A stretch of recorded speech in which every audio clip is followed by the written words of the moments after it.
La Bible dit dans l'Épître de Jacques, chapitre 2 et le verset 14. Mes frères, que sert-il à quelqu'un de dire qu'il a la foi s'il n'a pas des œuvres? Cette foi peut-il le sauver? L'importance des bonnes œuvres. C'est vrai qu'on est sauvé par la foi en Jésus et c'est tout. C'est pas par les bonnes œuvres. Mais les bonnes œuvres vont suivre la vraie foi. Il faut comprendre ce qui se passe dans le cœur de quelqu'un quand cette personne vient vraiment à croire en Jésus et à suivre Jésus. Par exemple, quand Jésus a appelé les apôtres, il a dit « Suis-moi et je vous ferai les pécheurs d'hommes ». Il faut suivre Jésus-Christ. Croire en Jésus, ça veut dire suivre Jésus. On ne peut pas dire « Je viens à Jésus pour être pardonné de mes péchés, mais je vais continuer la même vie que j'avais avant de venir à Jésus ». Impossible. Si on vient vraiment à Jésus, c'est avec le désir d'être pardonné, mais c'est aussi avec le désir de commencer à suivre Jésus. Ça, c'est la repentance. La repentance, c'est un changement d'avis. C'est ce que veut dire le mot repentance, en grec, un changement de pensée, un changement d'avis. On était en train de suivre un chemin dans la vie humaine. C'était ma vie. La vie selon ma volonté, mes désirs. Et plusieurs de ces désirs étaient les péchés, la convoitise. Sans suivre Jésus, sans marcher avec Dieu, sans connaître Dieu dans mon cœur. Mais la repentance, je dis, c'est pas le bon chemin. C'est pas le bon chemin que je suis. Il faut un changement. Il faut que je serve Dieu. Et il faut que je sois pardonné de mes péchés. Donc, je vais venir à Jésus pour être pardonné de mes péchés et pour commencer une vie chrétienne, une vie de foi, une vie de suivre Jésus et de l'obéir.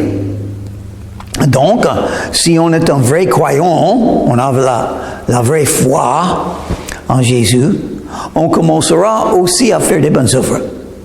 Les deux vont ensemble. C'est impossible d'avoir la vraie foi et ne pas avoir les bonnes œuvres.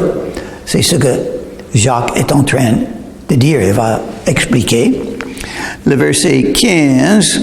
Si un frère ou une sœur sont nus et manquent de la nourriture de chaque jour, et que l'un d'entre vous leur dise « Allez en paix, chauffez-vous et rassasiez-vous » et que vous ne leur donniez pas ce qui est nécessaire au corps, à quoi cela sert-il? Il faut aider les autres. Ça, ce sont les bonnes œuvres. Aidez les autres que vous pouvez aider. Dieu va toucher votre cœur si vous êtes un vrai croyant. Dans la vie que vous avez, vous allez rencontrer de temps en temps les gens qui ont des grands besoins. Et parce que vous avez l'amour de Dieu dans votre cœur, grâce à Jésus, vous allez aider ceux que vous voyez qui ont des besoins comme ça. Il faut remarquer aussi que ça veut dire si un frère ou une sœur, l'égalité. Les frères et les sœurs sont tous les deux les enfants de Dieu. Les principes spirituels s'appliquent à l'un et l'autre. C'est le même pour le frère que pour la sœur. C'est le même. Nous avons les mêmes dons d'esprit. C'est une raison que je dis que des femmes... Est-ce qu'une femme peut être... Est-ce qu'une femme peut être une prophétesse? Est-ce qu'elle peut prêcher la parole de Dieu? Bien sûr. Si elle a le don de le faire. Il n'y a pas deux listes de dons. Une liste de dons spirituels pour les femmes et une autre liste pour les hommes. Non, ça n'existe pas dans la Bible. Ça n'existe pas. Ils sont égaux. Les enfants de Dieu. Les mêmes principes, et c'est le même principe pour la foi et les bonnes œuvres. Il en est ainsi de la foi. si elle n'a pas les œuvres, elle est morte en elle-même. On ne peut pas dire qu'on aime les voisins si on ne les aide pas. On ne peut pas dire qu'on a la foi si on n'a pas les bonnes œuvres. La foi sans les bonnes œuvres n'existe pas. Donc, il faut faire attention. Et il va expliquer, verset 18. Mais quelqu'un dira, toi, tu as la foi, et moi, j'ai les œuvres. Montre-moi ta foi sans les œuvres. Impossible, on ne peut pas faire ça. Et moi, je te montrerai la foi par les œuvres. Maintenant, on comprend pourquoi. Une raison, les bonnes œuvres sont importantes. Les bonnes œuvres sont des preuves qu'on est converti. Si on n'a pas eu un changement de vie quand on est venu à Jésus, on n'est pas venu à Jésus. Si on n'a pas des bonnes œuvres, on doit dire, moi un homme, je peux voir quelqu'un. Oh, je ne peux pas voir les cœurs. Dieu voit les cœurs, il sait. Mais moi, je ne peux pas voir les cœurs. Je peux voir les œuvres qu'on fait. C'est ce que je vois avec les yeux. Je n'ai que les œuvres pour déterminer si quelqu'un est un vrai croyant ou non. Si je vois les bonnes œuvres, c'est la preuve. Oh, ils ont la foi aussi, donc. Mais si on n'a pas des bonnes œuvres, je dois dire, pas d'évidence de la foi. Alors c'est vraiment possible, c'est pas un vrai croyant. Par l'amour de Dieu, ils font rien pour aider les autres qui ont besoin. Donc j'ai des doutes que c'est un vrai croyant. Mais ça c'est pour réfléchir, pour penser à soi-même. Je ne fais pas ça en regardant les autres, je ne pense pas comme ça. Je ne juge pas les autres. Mais c'est un fait, les bonnes œuvres sont des preuves de la vraie foi. Tu crois qu'il y a un seul Dieu, tu fais bien. C'est important de croire qu'il y a un seul Dieu. C'est un principe spirituel dans toute la Bible, dans tout le monde. Il n'y a qu'un seul Dieu. Mais ça, c'est une pensée. C'est quelque chose dans la tête. C'est pas nécessairement la même que la foi.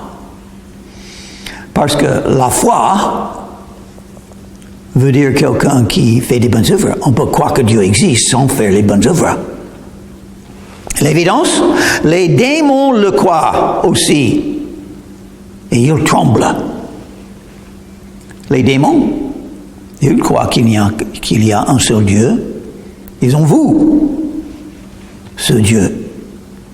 C'est pourquoi ils avaient peur de Jésus. Toujours. Dans les évangiles, quand les démons ont rencontré Jésus, les démons avaient peur. Parce que Jésus est le Tout-Puissant. Jésus est celui qui a l'autorité sur les démons.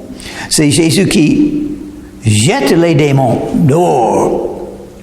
Et un jour, les démons le savent, un jour, Jésus-Christ jugera les démons aussi, et ils seront tous dans l'enfer. Et ils le savent. Ils ont beaucoup peur de Jésus. Si vous avez Jésus dans le cœur, vous êtes protégé des démons, dans le sens de votre cœur. Les démons ne peuvent pas y entrer. Jésus et le Saint-Esprit sont dans votre cœur. Les démons ne peuvent pas y entrer. Mais les non-croyants, ils n'ont pas Dieu dans le cœur. Les démons peuvent y entrer. Et c'est ce qui arrive souvent. Les démons le croient aussi et ils tremblent. Donc vous pouvez croire dans la tête quelques idées de Dieu qui sont vraies sans avoir la vraie foi en Jésus. Verset 20. Veux-tu savoir, ô homme vain, que la foi sans les œuvres est inutile. Inutile. La foi sans les œuvres ne fait rien du tout. La foi sans les œuvres ne sert pas Dieu. La foi sans les œuvres n'aide pas le monde, n'aide pas les non-croyants. La foi sans les œuvres. La foi sans les œuvres est vain, c'est inutile, et c'est pas la vraie foi. Verset 21, Abraham.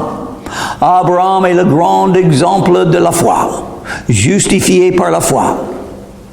Et on lit ça. C'est dit très bien dans le livre de Genèse. Paul, en Romains chapitre 4, a cité le livre de Genèse, où il a dit, Abraham a cru Dieu, donc il a été justifié. Justifié par la foi. Mais quelle foi? La vraie foi. Et après quoi, qu'est-ce qu'il a fait? Il a obéi. Parce que la promesse a été, allez dans un autre pays que je vous donnerai. Je vous donnerai à votre postérité, à votre fils. Il n'avait pas de fils, Abraham. Donc c'était une promesse d'un fils et beaucoup de choses après. Et pourquoi Abraham a été justifié?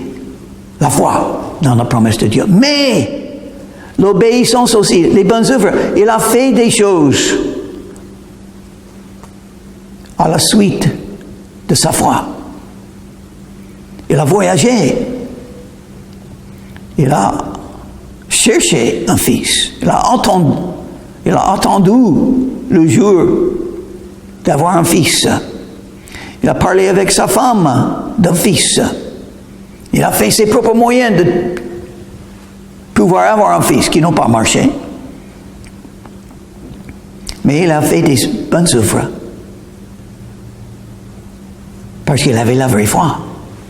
Donc, il a dit ici, Abraham, notre père, ne fut-il pas justifié par les œuvres lorsqu'il offrit son fils Isaac sur l'autel? Encore une fois, il avait un fils, mais Abraham était prêt à sacrifier son fils parce que Dieu l'a demandé.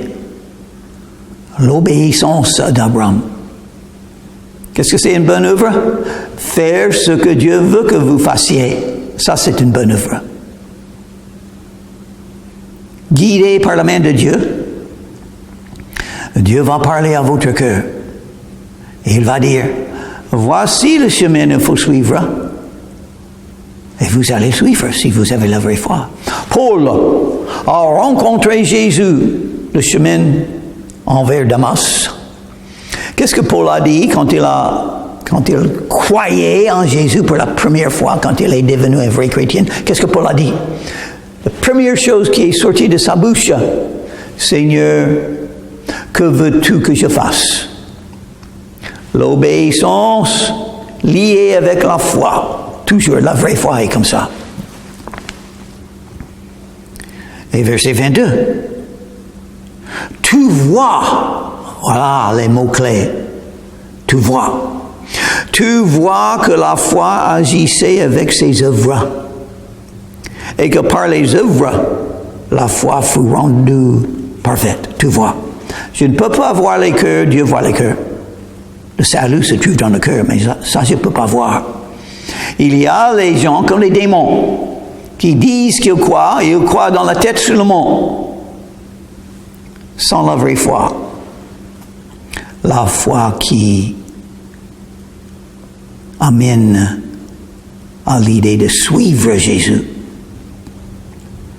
Quand on vient à Jésus pour être sauvé, pour gagner la vie éternelle, on vient pas seulement pour demander le pardon des péchés, mais on vient à Jésus aussi pour commencer à le suivre.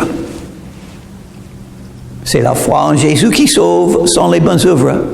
Mais si c'est la vraie foi, les bonnes œuvres vont suivre la vraie foi. Et pour moi, je verrai les bonnes œuvres. Ainsi s'accomplit ce que dit l'Écriture. Abraham crut à Dieu. Et cela lui fut imputé à justice. Voilà. Il a cité le même verset que Paul a cité, Romains chapitre 4. Abraham a cru à Dieu et cela lui fut imputé à justice. Un verset de la Bible de l'Ancien Testament du livre de Genèse. Et il fut appelé ami de Dieu parce qu'il aime Dieu maintenant. Si vous aimez Dieu, vous allez vraiment croire en lui. C'est la foi qui sauve, mais si c'est la vraie foi, votre intention, votre désir est de suivre Jésus après être sauvé par la foi.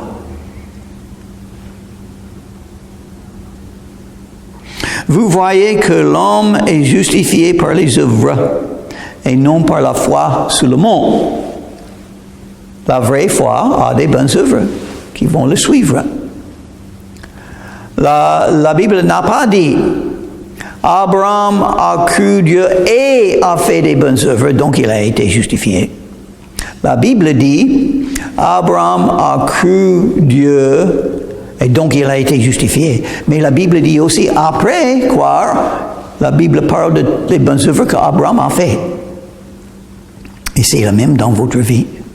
Si votre vie n'a pas de changement, si vous êtes sur la même voie, le même chemin que vous avez avant de venir à Jésus, vous n'êtes pas venu à Jésus, selon la Bible.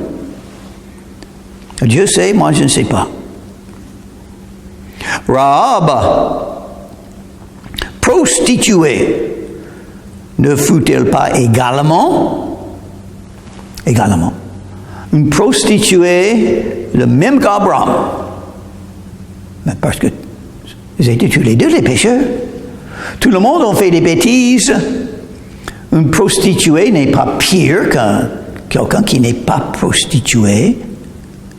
Parce que quelqu'un qui n'est pas prostitué a ses propres péchés, ses péchés particuliers qu'il ou elle ont fait.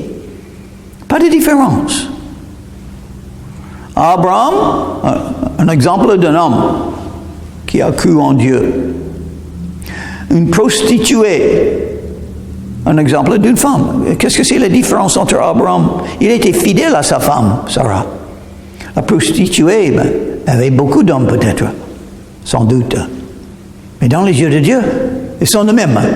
Celui qui n'avait que sa femme et elle qui avait beaucoup d'hommes comme prostituées. Mais dans la Bible, ils sont les mêmes. Quand vous venez à Jésus par la foi, vous serez purifiés de tous vos péchés, soit les péchés d'une prostituée, soit les péchés d'un homme comme Abraham, parce qu'il n'était pas parfait, il avait ses péchés. Abraham, la prostituée, ne fut-il pas également justifié par les œuvres lorsqu'elle reçut les messagers et qu'elle les fit partir par un autre chemin? Elle a aidé les messagers, les Juifs qui sont venus. Leur vie était en danger. Elle les a aidés parce qu'elle voulait servir Dieu. Il faut aider les autres qui viennent sur votre chemin que vous rencontrerez. Il faut les aider si vous avez l'amour de Dieu en vous et ce qu'elle a fait. Sa foi a été démontrée. La preuve de sa foi a été... Les gens étaient là qui avaient besoin de l'aide et elle les a aidés. C'était la preuve qu'elle avait vraiment la foi. Comme le corps sans esprit est mort, de même, la foi sans les œuvres est morte. Alors c'est très clair. La foi et les bonnes œuvres sont liées ensemble.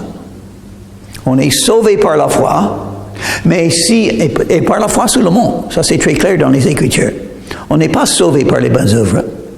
Mais si on a la vraie foi, on aura les bonnes œuvres à la suite. Chapitre 3.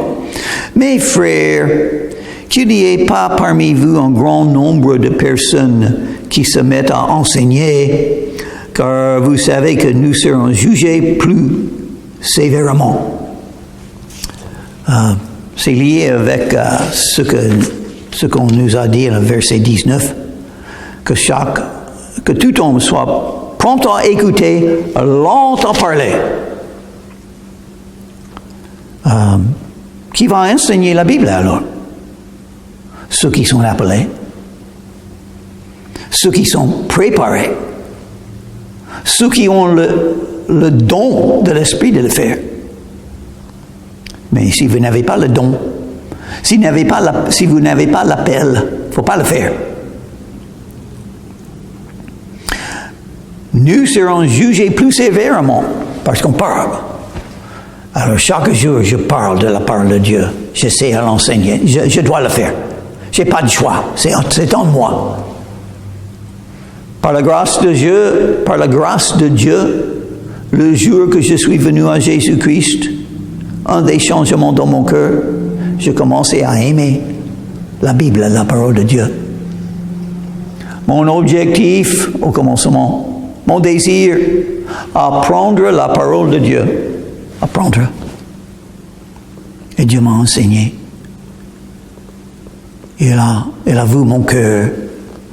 Il m'a donné ce que je cherchais. Comprendre la parole de Dieu. Et maintenant, je l'enseigne. Je dois l'enseigner. Je ne peux pas le garder à moi-même, ce que Dieu m'a révélé. Je ne peux pas. Je dois parler. Mais malgré ça, je serai jugé pour chaque chose que je dise. Parce que c'est très important d'enseigner ce qui est vrai. Les gens entendent peut-être, les murs entendent, les anges entendent, les gens dans le paradis entendent, Dieu et Jésus entendent.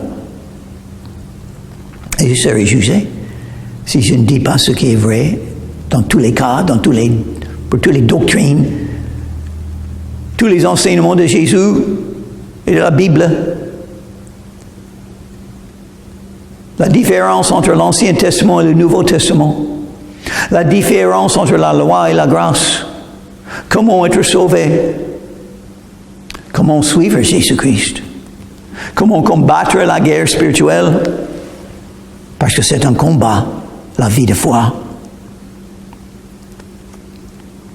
Nous serons jugés pour ce que nous disons. Et quelqu'un qui enseigne la Bible, peut-être, parle plus que les autres. Donc, ça c'est très dangereux. Parce que quand on ouvre la bouche, les choses sortent facilement qui ne doivent pas sortir. Et on va en parler de ça. Nous bronchons tous de plusieurs manières. Si quelqu'un ne bronche point en parole, c'est un homme parfait, capable de tenir tout son corps en bride. Les paroles. Tout le monde sont des pécheurs et tout le monde pêche par les paroles qu'on dit. C'est horrible. Donc, si on peut contrôler la bouche, la langue, on peut contrôler la vie. Verset 3. Si nous mettons le mort dans la bouche des chevaux pour qu'ils nous obéissent, nous dirigeons ainsi leur corps tout entier. Un cheval est un bon exemple. Un grand animal, beaucoup plus grand, beaucoup plus fort qu'un homme. Et on met quelque chose dans sa bouche. On contrôle le cheval simplement par contrôler sa bouche. C'est un bon exemple. C'est le même pour nous. Si on peut contrôler sa bouche, on peut contrôler toute sa vie. Voici même les navires qui sont si grands et que poussent des vents impétueux sont dirigés par un très petit gouvernail au gré du pilote. Un autre exemple, un bateau. Un grand bateau dans lequel on peut mettre beaucoup de gens et beaucoup de matière. Et poussé par le vent, parce que le vent est plus fort que le bateau. Mais le gouverneur, il peut guider le pilote peut guider ce bateau avec le gouvernail qui est très petit, une petite partie du bateau. C'est le même avec la langue. Une petite partie. La langue est petite. Les mains sont plus grands que la langue. Les pieds, les jambes, les bras, le corps, la tête. La langue est petite. Oh, mais il y a tellement de pouvoir, tellement de capacité. La langue.